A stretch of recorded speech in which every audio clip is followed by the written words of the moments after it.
साथियों, आज अध्याय 11 एल्कोहल फिनोल तथा ईथर का ऑनलाइन टेस्ट है। उम्मीद है कि आपकी ऑर्गेनिक केमिस्ट्री की जो ऑनलाइन टेस्ट सीरीज़ है वो काफ़ी अच्छी चल रही होगी। स्टार्ट करते टेस्ट के पेपर के सॉल्यूशन को। उससे पहले जो स्टूडेंट फर्स्ट बार इस एम के बूस्टर यूट्यूब चैनल पर आए वो चैनल को लाइक शेयर और सब्सक्राइब करना ना भूलें। क्वेश्चन नंबर 1 आपकी स्क्रीन के सामने। एथेनॉल को H2SO4 की उपस्थिति में 443 केल्विन पर गर्म करने पर क्या बनता है। तो ये रिएक्शन हम तभी कर पाते हैं जब हम ये रिएक्शन अच्छे तरीके से याद। देखो, एथेनॉल का मतलब हो गया CH3CH2OH, और इसको आप क्या कर रहे हो, सांद्र H2SO4, ये सांद्र H2SO4 की उपस्थिति में 413 टेम्परेचर याद होना चाहिए, 443 है, 443 केल्विन पर हम इसको क्या कर रहे हैं, गर्म कर रहे हैं। अब 443 केल्विन पर जब गर्म करते हैं तो यहाँ से OH और इस कार्बन से एक H चला जाएगा, जिससे आपका CH2 डबल बॉन्ड CH2 बनेगा, अर्थात आपका किसका निर्माण होगा, एथेन का निर्माण होगा। तो एथेनॉल को सांद्र H2SO4 की उपस्थिति में 443 केल्विन पर गर्म करेंगे तो किसका निर्माण होगा, एथेन का निर्माण होता है। अब एक चीज़ और बता दूं, अगर यही टेम्परेचर अगर आपने 413 लिया होता, टेम्परेचर कितना कह रहे हो, 413, तो एथेनॉल लिया है तो वहाँ पर आपका डाई एथिल ईथर का निर्माण होता है। बिल्कुल बात क्लियर होनी चाहिए, माइंड में फिट कर लेना, काफ़ी इंपॉर्टेंट क्वेश्चन है। इसके बाद चलते हैं हम नेक्स्ट क्वेश्चन के लिए। एसीटोन का लिथियम एल्यूमिनियम हाइड्राइड की उपस्थिति में अपचयन करने पर कौन सा पदार्थ बनता है। एसीटोन के पहले तो हमें स्ट्रक्चर आनी चाहिए। एसीटोन का फॉर्मूला क्या होता है, CH3C double bond O CH3। अब हम क्या कर रहे हैं, अपचयन। तो अपचयन किससे होगा, लिथियम एल्यूमिनियम हाइड्राइड से। तो सीधी बात, अपचयन कर रहे हैं तो अपने पास हाइड्रोजन, जब भी अपचयन आ जाए तो वहाँ हाइड्रोजन की कमी नहीं है। तो मैंने यहाँ पे कितने हाइड्रोजन लिए, 2, तो ये डबल बॉन्ड टूट जाएगा, एक H यहाँ जोड़ देंगे और एक H यहाँ पे जुड़ेगा, तो क्या बनेगा, CH3CHOH CH3। तो क्वेश्चन नंबर 2 का राइट आंसर ये हो जाएगा। इस कंपाउंड का साधारण भाषा में हम इसको क्या बोलते हैं, आइसोप्रोपिल एल्कोहल। आइसोप्रोपिल एल्कोहल क्या बोलते हैं इसको, आइसोप्रोपिल एल्कोहल कहा जाता है। ठीक है, और इसके बाद नेक्स्ट क्वेश्चन, क्वेश्चन नंबर 3 आपकी स्क्रीन के सामने। निम्न को अम्ल सामर्थ्य के कौन से क्रम में आपको व्यवस्थित करना है, बढ़ते हुए क्रम में व्यवस्थित करना है। ये हम तब कर पाएंगे जब हमें इनके स्ट्रक्चर पता हो। देखो, फिनोल का मतलब क्या होता है, बेंजीन वाले के ऊपर जब आपने OH जोड़ दी तो इसको हम क्या बोलते हैं, फिनोल बोलते हैं। और तो 3 नाइट्रोफिनोल का मतलब क्या है, यहाँ आपने OH जोड़ दिया, ये आपकी फिनोल बन गई। ये 1 2 3 नंबर पे NO2 जोड़ दिए तो ये हो गया ऑर्थो नाइट्रोफिनोल। पिक्रिक अम्ल का मतलब क्या होता है, ये OH, ये बेंजीन वाले, यहाँ पर NO2 और NO2। ठीक है, ये हो गया आपका पिक्रिक अम्ल। अगला ऑर्थो किसरोल। किसरोल का मतलब ये जो फिनोल बना दो OH, और यहाँ आपने क्या जोड़ दिया, CH3, तो ये आपका हो गया ऑर्थो किसरोल। अब ये सीधी बात है कि फिनोल की तो कंडीशन आपको पता है, अगर NO2 समूह जुड़ेगा, NO2 समूह जुड़ेगा तो अम्लता बढ़ेगी। अम्लता क्या होती है, बढ़ती है, माइनस आई प्रभाव वाला समूह है। और CH3 जो प्लस आई प्रभाव वाला समूह है, तो ये जुड़ने पर अम्लता क्या होती है, कम होती है। तो जो फिनोल था, फिनोल पे CH3 जोड़ दिया तो इसकी अम्लता इससे भी कम हो गई, और इस पे एक NO2 जोड़ा तो इसकी अम्लता और बढ़ गई, और ये जुड़ने पर सबसे अधिक है। तो इसका मतलब सबसे अधिक अम्लीय कौन सा होगा, पिक्रिक अम्ल, जिसको नंबर 1 दे रहा हूँ। उससे कम 3 नाइट्रोफिनोल, उससे कम फिनोल, और सबसे कम ऑर्थो किसरोल। तो सबसे अधिक, अब देखो अम्लता के बढ़ते हुए क्रम में लिखना है। बढ़ते हुए क्रम का मतलब जिसकी सबसे ज़्यादा वो सबसे यहाँ आएगा, और सबसे कम वाला सबसे पहले। तो ऑर्थो किसरोल के सबसे कम होगी तो हम क्या लिखेंगे, ऑर्थो किसरोल। अब ऑर्थो किसरोल से किसकी अधिक होती है, आपके फिनोल की। फिनोल से अधिक किसकी हो जाएगी, 3 नाइट्रोफिनोल की, और सबसे अधिक पिक्रिक अम्ल। तो बड़ी ये तभी हम कर पाएंगे इस प्रकार क्वेश्चन जब हमें ये अच्छे से इनकी संरचना आती है। क्वेश्चन नंबर 4 आपकी स्क्रीन के सामने। ऑर्थो व पैरा नाइट्रोफिनोल के मिश्रण को आप कैसे अलग करेंगे। तो देखो बेटा, सबसे महत्वपूर्ण बात आपके माइंड में ये होनी चाहिए कि क्वेश्चन था कि ऑर्थो वन पैरा नाइट्रोफिनोल के मिश्रण को आप कैसे अलग करेंगे। तो इसको अलग करने का जो विधि है वो ली जाती है वाष्पीय आसवन विधि के द्वारा, वाष्पीय आसवन विधि के द्वारा। अब कंडीशन क्या होती है, तो मैं ऑर्थो व पैरा नाइट्रोफिनोल दोनों की स्ट्रक्चर बना रहा हूँ। जो ऑर्थो नाइट्रोफिनोल की स्ट्रक्चर क्या होती है, ये बेंजीन वाले, यहाँ पर आपका OH और ऑर्थो पे NO2 जोड़ना है, तो N डबल बॉन्ड O और ये ऑक्सीजन O, तो इसके मध्य क्या बनता है, हाइड्रोजन बंध। ये तो गया आपका कौन सा, ऑर्थो नाइट्रोफिनोल।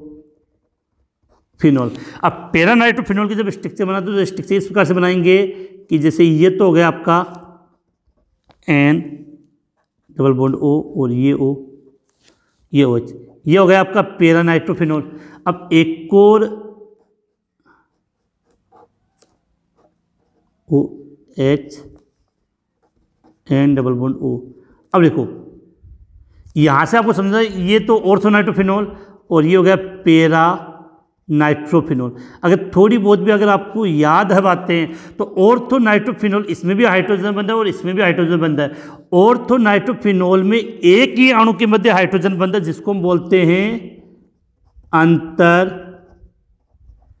आणविक हाइड्रोजन बंध, और पैरा नाइट्रोफिनोल में दो अणुओं के मध्य हाइड्रोजन बंध बनता है जिसको हम बोलते हैं अंतरा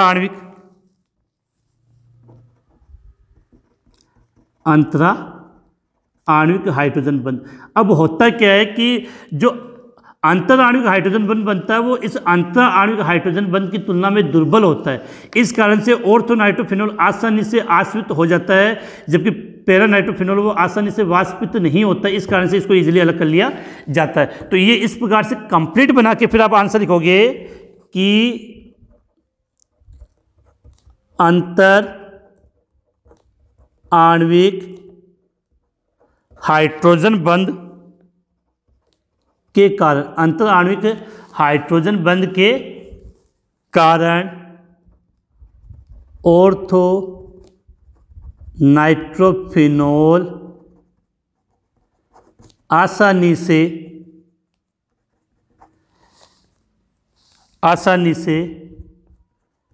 वाष्पित हो जाता है, जबकि पैरा नाइट्रोफिनोल कम वाष्पशील होता है, क्योंकि इसमें अंतरा आणविक हाइड्रोजन बंध होता है, जिससे अणु सगुणित हो जाता। तो इतना लिख दोगे तो आपका नंबर कहीं नहीं कटने वाला। इसके बाद हम चलते, इसका आप चलो स्क्रीनशॉट ले सकते हो। इसके बाद चलते क्वेश्चन नंबर 5 की तरफ। क्वेश्चन नंबर 5, ईस्ट में उपस्थित दो एंजाइम के नाम दीजिए तथा इनके द्वारा उत्प्रेरित होने वाली अभिक्रिया लिखिए। ये क्वेश्चन बोर्ड एग्जाम में पूछा गया है। तो ईस्ट में उपस्थित अगर हम दो एंजाइम की बात करें तो एक एंजाइम का तो नाम आपने सुना होगा इन्वर्टेज, क्या लिखा, इन्वर्टेज, और दूसरा एंजाइम है जाइमेज। इन्वर्टेज और दूसरा एंजाइम जाइमेज। तो ईस्ट में उपस्थित दो एंजाइम इन्वर्टेज और जाइमेज। अब जो इन्वर्टेज एंजाइम है वो क्या करेगा, सुक्रोज को ग्लूकोज प्लस फ्रक्टोज में बदलता है, और जाइमेज एंजाइम ग्लूकोज को एथिल एल्कोहल में परिवर्तित करता है। तो इनकी जो रिएक्शन है वो मैं यहाँ नीचे बना देता हूँ, आपको इजीली समझ में आ जाए कि थोड़ा सा इसको इधर ले लेते हैं। देखो सुक्रोज का फॉर्मूला क्या होता है, C12H22O11, ठीक है। इसका क्या होता है, जलापगठन कौन से एंजाइम की उपस्थिति में, इन्वर्टेज। कहाँ पाया जाता है, ईस्ट में। तो ये सुक्रोज का जलापगठन करेगा तो उससे हमें C6H12O6 प्लस C6H12O6, जिसमें एक तो ग्लूकोज होता है और दूसरा फ्रक्टोज। तो ये तो गई इन्वर्टेज एंजाइम की क्रिया। अब हम बात करें कौन सा एंजाइम, दूसरा जाइमेज। तो जाइमेज क्या करता है, C6H12O6, क्या लिखा है, C6H12 O6 है, जाइमेज एंजाइम की उपस्थिति में ये एथिल एल्कोहल C2H5OH C2H5OH में परिवर्तित हो जाता है। तो बिल्कुल ये याद होना चाहिए कि इन्वर्टेज एंजाइम सुक्रोज को ग्लूकोज प्लस फ्रक्टोज में बदल देता है, और जाइमेज एंजाइम होता है वो ग्लूकोज को किसमें, एथिल एल्कोहल में परिवर्तित करता है। इसके बाद इसका जो अगला क्वेश्चन है उसकी हम बात करें कि निम्न अभिक्रिया में ए तथा बी की पहचान करें। तो सीधी सी बात है, ए तथा बी की आपको क्या करनी है, पहचान करनी है। तो CH2 डबल बॉन्ड CH2 तनु H2SO4 की उपस्थिति में थोड़ा सा यहाँ मिसप्रिंट है, तो यहाँ पर क्या होगा, H2O लिखा हुआ जलयोजन। तो तनु H2SO4 की उपस्थिति में जब इसका जलयोजन करेंगे तो जो जल के अणु को आप क्या लिख सकते हो, H और OH। तो ये H तो इस कार्बन से जुड़ जाएगा और OH इससे जोड़ दोगे तो क्या बन जाएगा, CH3CH2OH, ये बन गया एथिल एल्कोहल। क्या बन गया, एथिल एल्कोहल। और अभी मैंने आपको बताया था कि 443 केल्विन पे अगर इसको गर्म करोगे एथिल एल्कोहल को तो डाइएथिल ईथर बनता है। उसकी रिएक्शन कैसे होती है कि इसके दो अणु आपस में इस प्रकार से आएंगे और बनेगा क्या, देखो यहाँ से OH और यहाँ से H बाहर चला गया तो CH3CH2O CH2CH3 ये आपका उत्पाद बन गया। इस कंपाउंड को हम क्या बोलते हैं, डाई एथिल ईथर। तो क्लियर होना चाहिए, ए का मतलब तो क्या हो गया, एथिल एल्कोहल CH3CH2OH, बी का मतलब डाई एथिल ईथर। अब phenol, next question, phenol alcohol से अधिक अम्लीय क्यों होता है? क्योंकि दोनों में से जब प्रोटॉन का त्याग होता है तो जो फिनोल में कौन से स्ट्रक्चर बनती है, फिनोक्साइड आयन बनता है जो अनुनाद द्वारा स्थायी होता है। कैसे भी इसका आंसर लिख सकते हो इस तरह से, क्योंकि फिनोल प्रोटॉन का त्याग करके फिनोक्साइड आयन बनाता है जो अनुनाद द्वारा स्थायी होता है। और इस क्वेश्चन का ज़्यादा आंसर लिखना चाहो तो आप फिनोक्साइड आयन की अनुनादित संरचना बना के आ सकते हो। इसके बाद हम चलते हैं नेक्स्ट क्वेश्चन की तरफ, क्वेश्चन नंबर 6। उम्मीद है क्वेश्चन नंबर 5 आपका अच्छे तरीके से हो गया होगा। क्वेश्चन नंबर 6, क्यूमीन से आपको क्या बनाना है, फिनोल बनाने की क्या लिखनी है, रासायनिक समीकरण। दूसरा, निम्न को परिवर्तित कीजिए, और तीसरा, निम्न की रासायनिक समीकरण लिखिए। देखो परिवर्तित क्वेश्चन नंबर ये मैं पहले कर देता हूँ इसको, क्योंकि इसके लिए हमें नीचे लिखना पड़ेगा। देखो फिनोल से बेंजीन बनाना है तो इसके लिए तो आपको एक सीधी सी बात याद करनी है कि फिनोल को जिंक चूर्ण के साथ गर्म कर दो। फिनोल के जिंक चूर्ण के साथ गर्म कर दो तो ये O है वो जिंक के साथ जुड़ जाएगा, तो ये H तो इसके साथ जुड़ा हुआ रह जाएगा और यहाँ पर ये ZnO बन जाएगा। तो इस स्ट्रक्चर को हम क्या बोलते हैं, बेंजीन। तो ये तो बन गया फिनोल से क्या बन गया, बेंजीन। दूसरा, फिनोल से आपको क्या बनाना है, पिक्रिक अम्ल। तो इसकी रिएक्शन में भी इतनी सी बात याद रखनी है कि फिनोल की क्रिया किससे करवा दो, सांद्र H2SO4 से। किसकी उपस्थिति में, सॉरी ये यहाँ पर ये होगा कि सांद्र HNO3 के साथ क्रिया होगी। फिनोल की क्रिया किसके साथ होगी, सांद्र HNO3 के साथ क्रिया होगी, और किसकी उपस्थिति में, सांद्र H2SO4 की उपस्थिति में। तो ये रखना, जब भी HNO3 की क्रिया करवाते हो इसको लिखने का तरीका होता है HONO2। तो ये NO2 इसकी दोनों ऑर्थो और पैरा वाली कंडीशन पर जुड़ जाएगा तो आपका उत्पाद ये बन जाएगा OH